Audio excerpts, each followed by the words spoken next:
So once you've taken the motor out of the vehicle,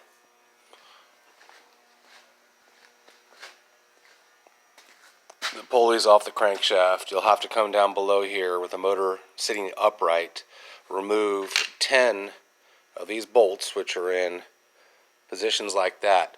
When that comes apart, then you open up the motor, you're going to be seeing this piece right here attached. This is actually the governor. It goes back and forth like a pendulum.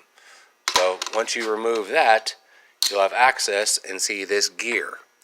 On this gear is a little thing right here called the compression release. And what's happening is when you take this out of the vehicle, this will be on here not working. There will be a little chunk of steel in the bottom of the case here.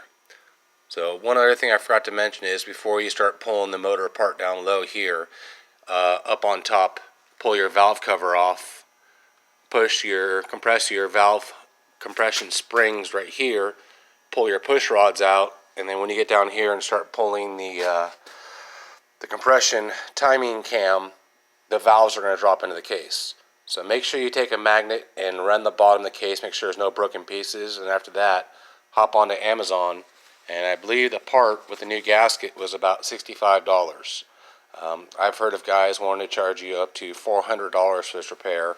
It took me less than an hour to take the motor out of the vehicle, and once the motor's here, on the shop bench, it's 20 minutes to remove some bolts and a couple things.